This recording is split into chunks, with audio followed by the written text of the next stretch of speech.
The morning of July 12, 2022, dawned clear and bright over the rugged peaks of the Rocky Mountains. The forecast promised ideal hiking conditions, temperatures in the mid-70s, low humidity, and only a slight chance of afternoon thunderstorms, typical summer weather for Colorado's high country. For experienced hikers like Marcus Reed and Ethan Callaway, it was the perfect day to tackle the challenging Cathedral Peak Trail. Both men, friends since college, had been planning this particular hike for months. Marcus, 34, a software engineer from Denver with over a decade of backcountry experience, had meticulously mapped their route. Ethan, 36, an emergency room doctor from Boulder and equally seasoned outdoorsman, had packed their supplies with medical precision. Between them, they had conquered dozens of Colorado's most demanding trails. This 5-day trek would be challenging, but well within their capabilities. "Checking in before we lose service," Marcus texted his girlfriend Lisa, attaching a smiling selfie of himself and Ethan at the Cathedral Peak trailhead. "Should be back Monday afternoon. Love you."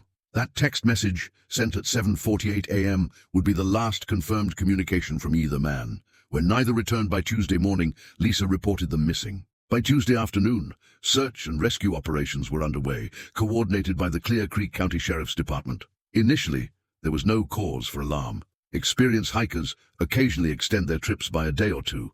But as Wednesday turned to Thursday with no sign of the men, concern deepened. "We're dealing with two highly experienced outdoorsmen who knew this area well," Sheriff Deputy Miranda Keene told local reporters on day 3 of the search.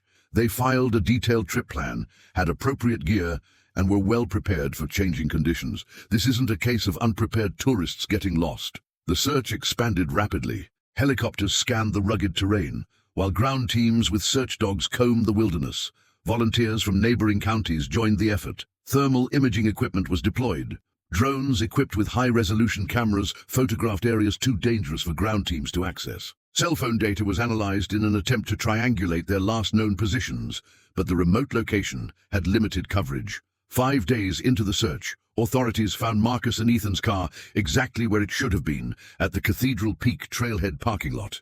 Inside were Marcus's laptop, 2 empty water bottles, and receipts from a gas station in Idaho Springs.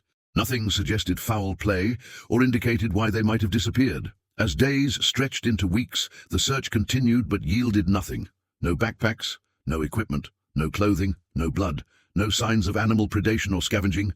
Not even a single boot print that could be definitively linked to either man. It was as if they had simply vanished into the thin mountain air. "In my 30 years of mountain rescue, I've never seen anything like this," admitted Carl Donovan, leader of the volunteer search team. "Usually, we find something. A piece of equipment, evidence of a campsite, something. The complete absence of evidence is unsettling."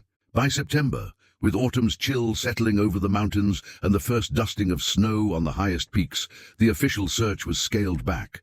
Winter would soon make the high country impassable, and resources were limited. The case remained open, but active searching gave way to passive monitoring. Trail cameras were installed at strategic points along popular routes. Hikers in the area were encouraged to report anything unusual. Marcus and Ethan joined the growing list of people who had entered the wilderness never to return. For the families, the lack of closure was excruciating. Lisa established a Facebook group to coordinate private search efforts. Ethan's parents offered a $50,000 reward for information. Theories multiplied in the absence of facts. Some speculated about animal attacks, though no predator in Colorado could make 2 grown men disappear so completely. Others whispered about foul play, but there was no evidence of criminal activity. Online forums debated more outlandish possibilities: illegal marijuana operations in the backcountry, government testing sites, even supernatural explanations.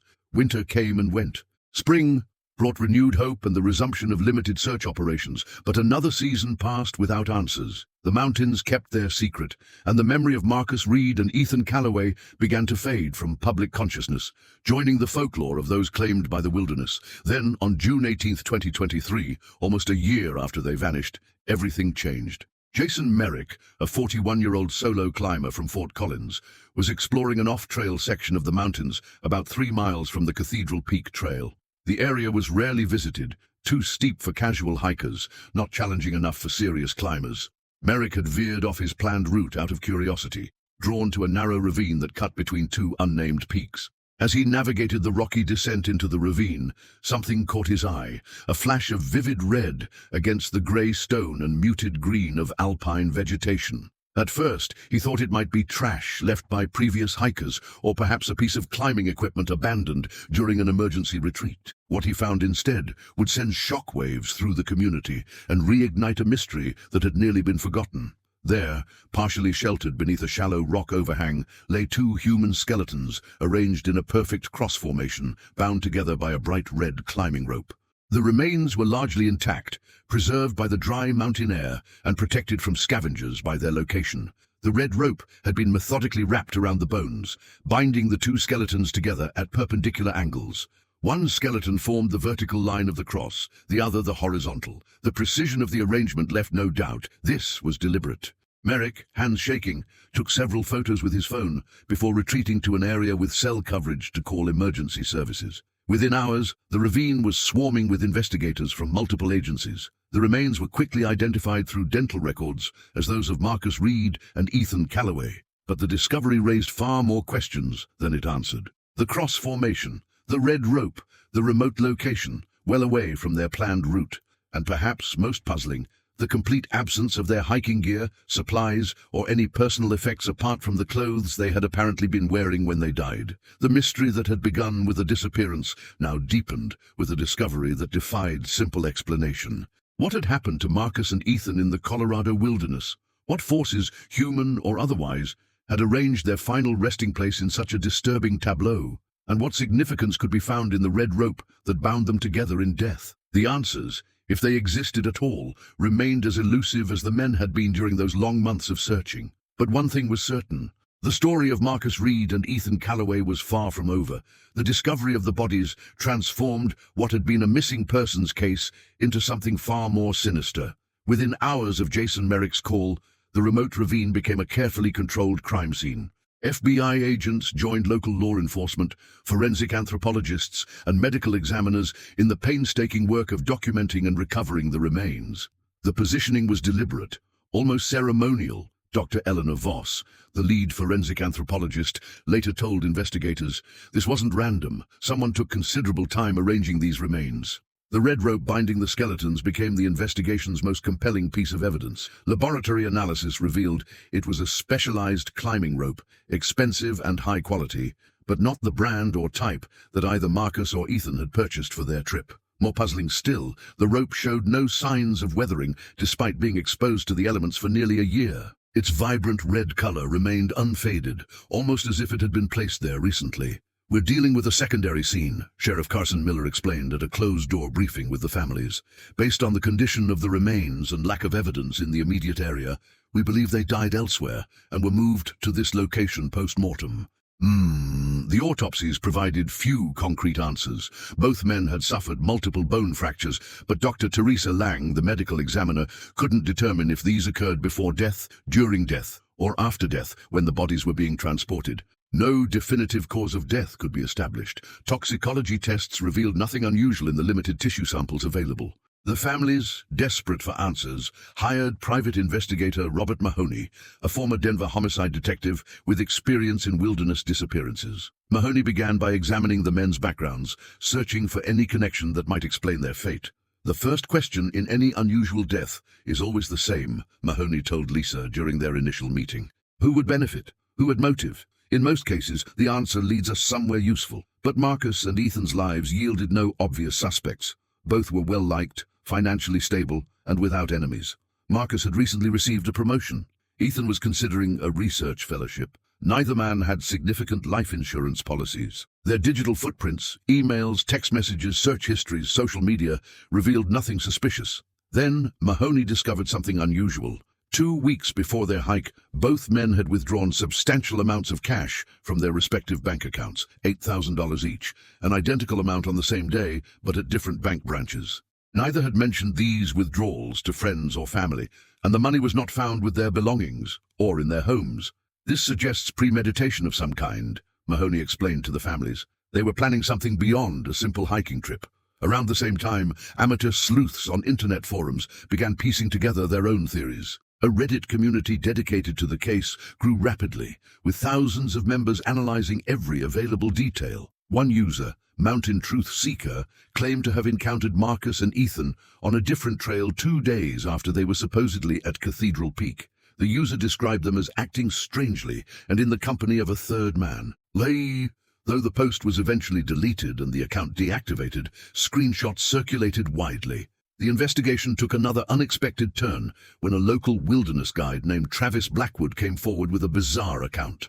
Blackwood claimed that 3 months before their disappearance, Marcus had contacted him inquiring about access to an area known locally as Devil's Playground, a remote section of the mountains rumored to be used for occult gatherings. He had very specific questions, Blackwood told investigators. He wanted to know about lunar cycles and how they affected visibility in certain ravines. He asked about caves and natural shelters. It wasn't the kind of information your average hiker seeks out. Phone records confirmed that Marcus had indeed called Blackwood, though the content of their conversation couldn't be verified. When questioned, Blackwood admitted he had a prior conviction for drug distribution and had served 18 months in a minimum security prison. His credibility was questionable, but investigators couldn't dismiss his account entirely. The FBI's Behavioral Analysis Unit developed a profile suggesting that the positioning of the bodies represented some form of ritual or symbolic act. The cross formation has obvious religious connotations, their report stated, but could also represent a symbolic cancellation or negation, the crossing out of something unwanted. 6 weeks into the investigation, a breakthrough came from an unexpected source.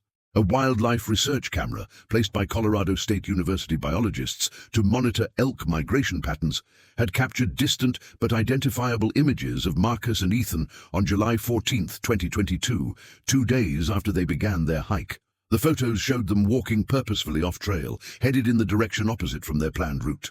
They appeared uninjured and moved without signs of duress. Most significantly, they were accompanied by a third person whose face wasn't visible in the grainy images. "This changes everything," Sheriff Miller acknowledged in a press conference.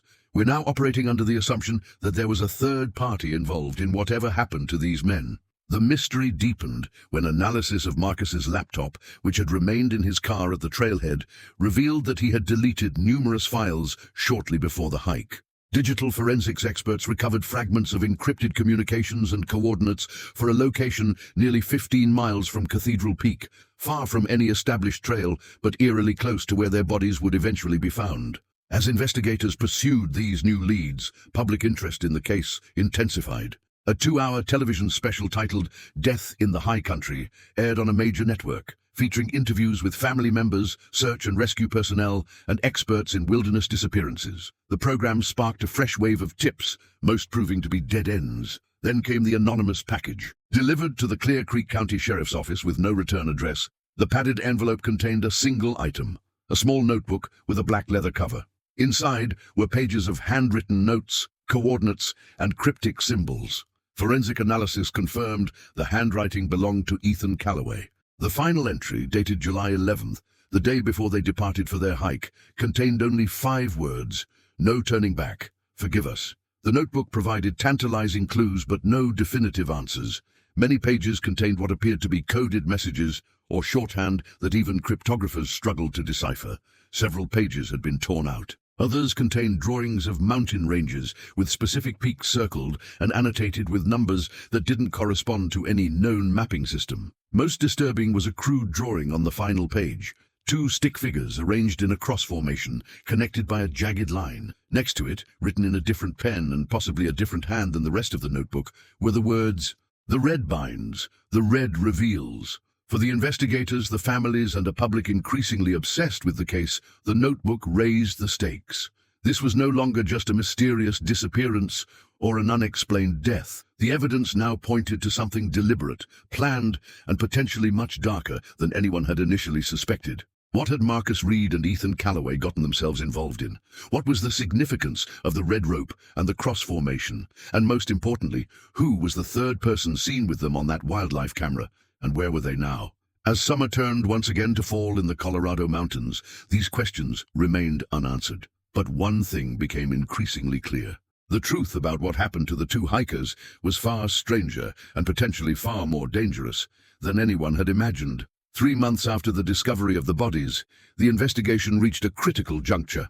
Robert Mahoney, the private investigator hired by the families, had been methodically reconstructing Marcus and Ethan's movements in the weeks leading up to their disappearance.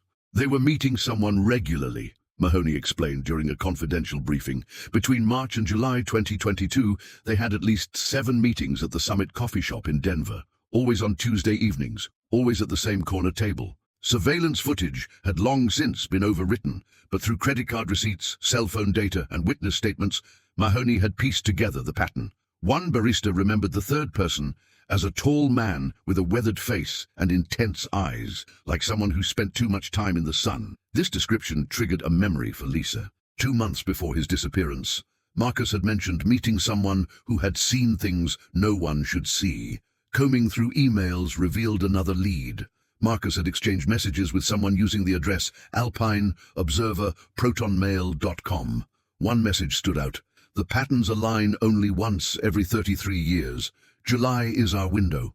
FBI cybersecurity experts traced the account to a public library in Frisco, Colorado, but the trail went cold there. Meanwhile, forensic analysis of Ethan's notebook yielded a breakthrough. What initially appeared to be random numbers corresponded to a navigational cipher based on astronomical alignments.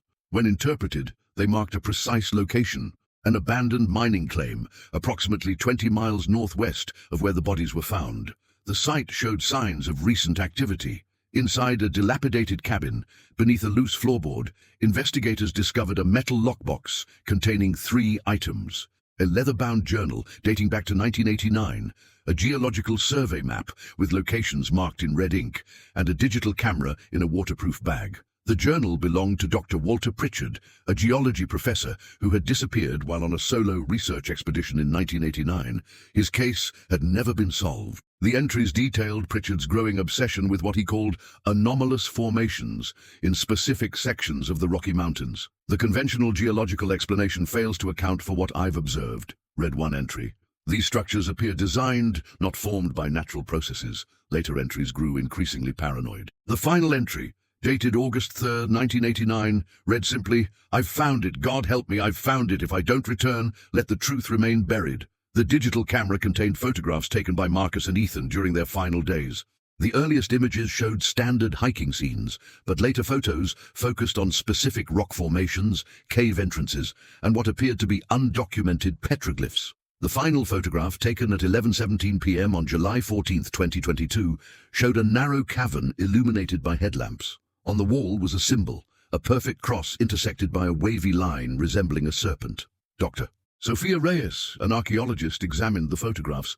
"These don't correspond to any known indigenous symbolism from this region," she stated, "and the precision suggests modern tools, not prehistoric ones." When images of the symbol were released, Tyler Lansing, a retired forest ranger, recognized it immediately. "That's Henderson's mark," he told investigators. Raymond Henderson carved that into caves all through these mountains back in the 60s.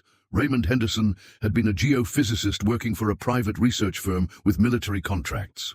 In 1963, he abruptly abandoned his career and spent the next decade as a hermit in the Colorado wilderness, occasionally publishing manifestos about gateways beneath the mountains and the red thread connecting worlds. Henderson had been committed to a psychiatric facility in 1973 after attempting to break into a military installation, claiming he needed to warn them about what was coming through. He died in 1981, his theories dismissed as delusions. Investigators located copies of Henderson's self-published monograph, Threshold Topographies. One passage seemed particularly relevant. "When the guardians fail, they must make the ultimate sacrifice. Bound together in the sign of negation, they seal the threshold with their mortal essence." Analysis of soil samples from the site where the bodies were found revealed traces of an unusual mineral compound not native to the region.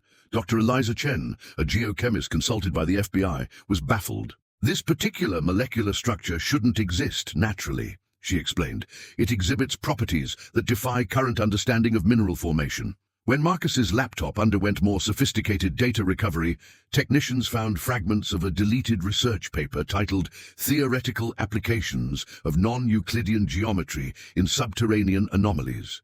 Case Study of the Colorado Front Range. The paper, co-authored by Marcus Reed and Dr. Walter Pritchard, was dated May 2022, 33 years after Pritchard's disappearance. Ethan's medical records revealed another anomaly. 3 weeks before the hiking trip, he had consulted a neurologist about recurring headaches and strange auditory phenomena, what he described as whispers that seemed to come from inside rock faces when hiking.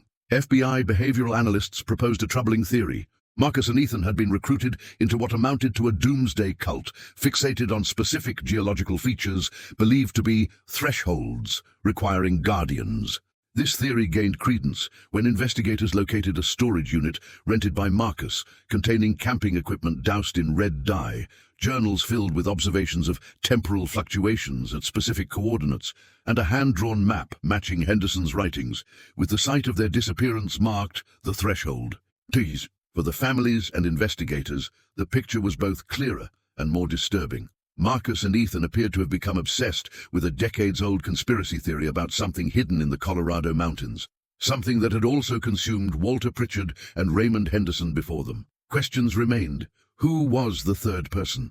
What had Marcus and Ethan found that convinced two rational, educated men to participate in what appeared to be a ritual suicide? And what significance did the red rope truly hold in this increasingly bizarre case? 1 year to the day after the discovery of the bodies, Sheriff Miller called a private meeting with the families and lead investigators. The official investigation was about to be classified as inactive, not closed, but no longer receiving dedicated resources. Despite thousands of man-hours, dozens of interviews, and extensive forensic analysis, the case had reached an impasse. "We've followed every lead, examined every piece of evidence," Miller explained, his voice heavy with resignation. "But we're no closer to understanding what truly happened to Marcus and Ethan." For the families, this was devastating but not unexpected. The investigation had produced theories but few certainties, leaving them in the torturous limbo of partial knowledge. However, 2 days after this meeting, an unexpected development reignited the case. A package arrived at the Denver Post addressed to Andrea Winters, a journalist who had covered the story extensively. Inside was a flash drive containing a single video file and a handwritten note: "The truth they didn't want found." The video, authenticated by digital forensics experts, appeared to be recorded by Marcus himself. The timestamp indicated it was created on the morning of July 15, 2022, 3 days after they began their hike and the day after they were last seen on the wildlife camera. In the 18-minute recording, a visibly exhausted Marcus spoke directly to the camera. Behind him was the entrance to what appeared to be a cave. The video's quality was poor, the audio occasionally distorted by wind, but his words were clear enough. "If you're watching this, then Ethan and I have completed what we came here to do," he began. "I'm leaving this record because people deserve to know the truth, even if they never believe it." Marcus explained that 6 months earlier, he had been contacted by someone claiming to possess Walter Pritchard's research that had supposedly identified locations in the Colorado mountains where the fabric between worlds was dangerously thin. "I thought it was nonsense at first," Marcus continued, "but the data was compelling. Mathematical patterns in electromagnetic readings, geological anomalies that defied explanation, historical accounts of disappearances, and strange phenomena all clustered around specific coordinates." According to Marcus, he and Ethan had initially approached this as an intellectual puzzle, a scientific curiosity. But as they delved deeper, they became convinced that Pritchard's theories, however improbable, warranted investigation. "The man who brought us this information called himself John, though I doubt that's his real name," Marcus said. "He claimed to be part of a group that had monitored these sites for generations. He said the cycle was completing again, that what they called the breach was widening." The camera panned briefly to show Ethan in the background, methodically arranging equipment near the cave entrance. Among the items was a coil of red rope. "The red binds," Marcus explained, his voice taking on an almost reverent quality. "That's what the ancient texts supposedly said. The mineral compound in the dye, it's not just symbolic, it has properties that actually affect the anomaly." He described how they had spent days triangulating the precise location of what John called the primary threshold. What they found, Marcus claimed, defied rational explanation. A cave that seemed to violate basic laws of physics, where compass needles spun randomly and electronic equipment malfunctioned. "Inside, there's a chamber where the walls, they move," he said, struggling to articulate what he had witnessed. "Not physically, it's more like the space itself is unstable." And there's something on the other side trying to get through. The video cut out briefly, before resuming with Marcus looking more disheveled. John was supposed to meet us here with the final component for the binding ritual, but he never showed. We intercepted a message on the emergency frequency we'd established. There was an accident on his approach. He won't make it. Marcus's expression darkened. But we've seen what's happening in there. The breach is widening. If we leave now, if we do nothing... He trailed off, looking toward the cave. There won't be a second chance, not for another 33 years, when the alignment recurs. By then, it'll be too late. He turned back to the camera, his resolve evident. Ethan and I have made our decision. The original texts describe a method, a last resort when all else fails, a binding sealed with life essence. 2 guardians positioned in the sign of negation can temporarily seal a breach. The implication was clear, but almost too terrible to comprehend. Marcus and Ethan were planning to sacrifice themselves in some kind of ritual they believed would prevent a catastrophe. I know how this sounds, Marcus acknowledged. Believe me, 6 months ago I would have committed anyone who told me this story to a psychiatric facility. But I've seen it. We've measured it. We've documented it. The evidence is all on this drive. But when FBI technicians examined the flash drive, they found that beyond the video file, most of the data was corrupted. Whether due to exposure to the elements or deliberate tampering was impossible to determine. The video ended with Marcus looking directly into the camera. We're not crazy. We're not in a cult. We're just 2 people who stumbled onto something beyond conventional understanding, and now we're the only ones who can do something about it. If there was any other way, his voice broke. Tell our families we love them. Tell them we did this for them. For everyone. The final frames showed Marcus walking toward the cave entrance where Ethan waited, the red rope in his hands. The video's discovery sparked renewed investigation. Teams returned to the ravine where the bodies had been found, this time with advanced ground-penetrating radar. Approximately 40 feet beneath the surface, they detected what appeared to be a large cavern, not documented in any geological survey.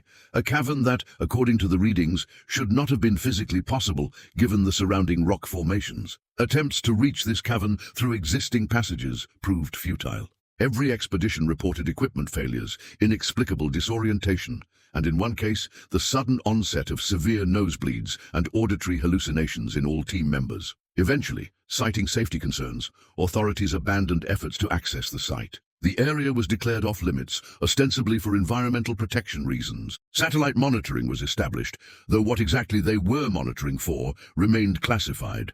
In the absence of conclusive evidence, the public narrative crystallized around more conventional explanations. Most experts dismissed Marcus's video as the delusional justification of a murder-suicide pact, perhaps triggered by shared psychosis or exposure to environmental toxins that had affected their mental state. The families, however, remained uncertain. Marcus wasn't irrational, Lisa insisted in her only public interview. He was methodical, skeptical by nature.